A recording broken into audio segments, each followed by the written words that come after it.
গত ৩ এপ্রিল একটি মার্কিন F-15E স্ট্রাইক ঈগল যুদ্ধবিমান ভূপাতিত করে ইরান। বিধ্বস্ত যুদ্ধবিমানটিতে দুজন ক্রু ছিলেন। ভূপাতিত হওয়ার আগেই তারা দুজন ককপিট থেকে বেরিয়ে যেতে সক্ষম হন। পরে অভিযান চালিয়ে তাদের উদ্ধারের কথা জানায় যুক্তরাষ্ট্র। তবে এই উদ্ধার অভিযানের আড়ালে যুক্তরাষ্ট্র একটি গোপন মিশনে এসেছিল, এমন দাবি করছে ইরান। ক্রু উদ্ধারের আড়ালে ইরানের সমৃদ্ধ ইউরেনিয়াম চুরি করতে এসেছিল যুক্তরাষ্ট্র। ইরানের পররাষ্ট্র মন্ত্রণালয় ৬ এপ্রিল এ দাবি করে। ইরানের এমন দাবি কি যৌক্তিক? ইউরেনিয়াম কি এভাবে চুরি করা সম্ভব? কি বলছেন বিশ্লেষকরা?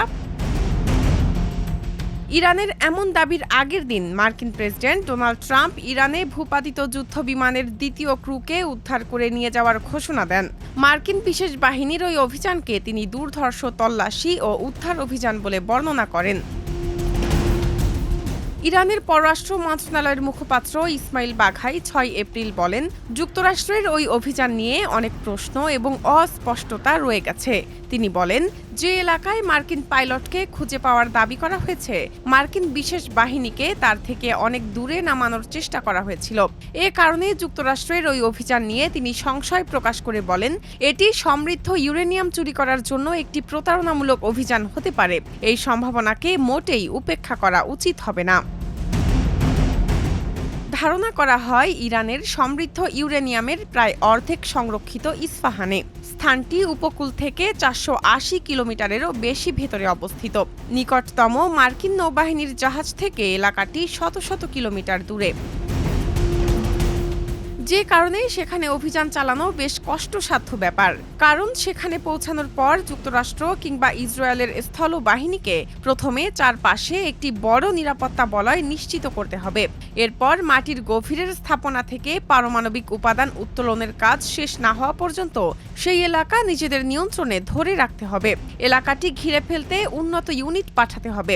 ইউরেনিয়ামের কাছে পৌঁছানোর জন্য খনন কাজ শুরু করতে হবে, যা শেষ হতে কত সময় লাগতে পারে তার কোনো নিশ্চয়তা নেই, যা অত্যন্ত ঝুঁকিপূর্ণ এবং বাস্তবসম্মত নয় বলে আল জাজিরাকে জানান মিডল ইস্ট ইনস্টিটিউটের সিনিয়র ফেলো জেসন ক্যাম্পবেল। তিনি বলেন, আমি মনে করি না কোনো জ্যেষ্ঠ সামরিক পরিকল্পনাকারী কর্মকর্তা এই ধরনের পদক্ষেপ নিতে আগ্রহী হবেন। লস অ্যালামস ন্যাশনাল ল্যাবরেটরির সাবেক রেডিও কেমিস্ট চেরিল রোফারের ধারণা, ইউরেনিয়াম সম্ভবত হেক্সাফ্লুরাইড গ্যাস আকারে সংরক্ষিত আছে। এই গ্যাস পরিচালনা করা কঠিন এবং পানির সঙ্গে প্রতিক্রিয়া করলে অত্যন্ত বিষাক্ত রাসায়নিক উৎপন্ন হয়।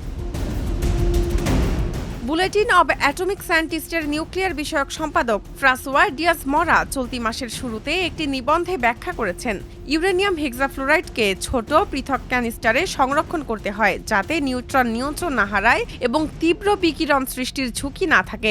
এর অর্থ হলো সিলিন্ডারগুলোকে একটির থেকে আরেকটি দূরে রাখা জরুরি, কারণ তাড়াহুড়া করে পরিবহনের সময় কোনো বিমান হামলা বা দুর্ঘটনার কারণে সেগুলোতে ক্ষতি হলে বিষাক্ত রাসায়নিক নিঃসৃত হতে পারে, যা কাছাকাছি থাকা ব্যক্তিদের জন্য বিকিরণজনিত ঝুঁকি সৃষ্টি করতে পারে।